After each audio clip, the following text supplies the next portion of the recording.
Vous pensez que l'Amérique est puissante grâce à son économie? Faux.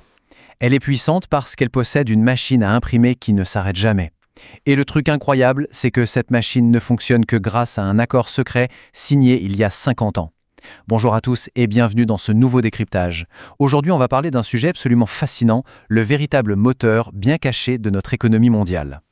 Oubliez un instant la belle vision de la démocratie et du marché libre. Le pilier du monde moderne, c'est le pétrodollar.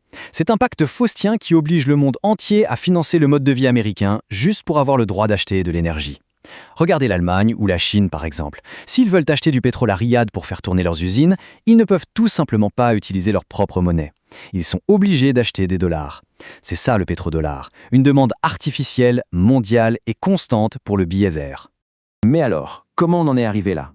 Plongeons dans le fameux pacte de 1974.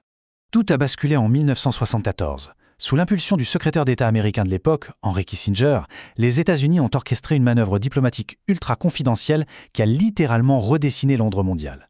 Ils se sont tournés vers l'Arabie Saoudite avec une proposition totalement inédite. Et l'accord était d'une simplicité redoutable.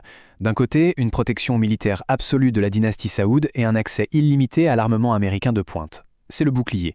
De l'autre, l'exclusivité totale du dollar pour chaque baril de pétrole vendu par le royaume, pas d'or, pas de monnaie locale, juste des dollars. Et cette transaction a donné naissance à ce qu'on appelle aujourd'hui la boucle du pétrodollar.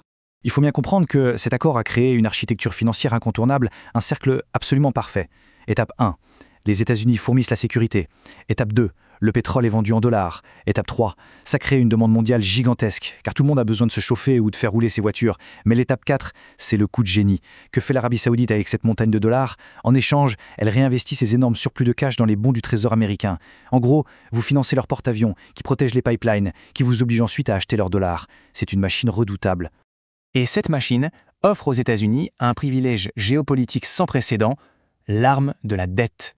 C'est le fameux privilège du pétrodollar, puisque le monde entier est littéralement forcé de détenir des réserves en dollars et de recycler ses excédents dans la dette américaine. L'oncle Sam a une capacité magique. Il peut s'endetter massivement, sans limite, et surtout à des taux d'intérêt artificiellement bas, sans jamais faire faillite immédiate. Tant que le monde aura besoin de pétrole, le monde continuera d'acheter la dette de l'Amérique. Mais attention, aujourd'hui, vous assistez à la fin de cette ère dorée. C'est la rupture multipolaire.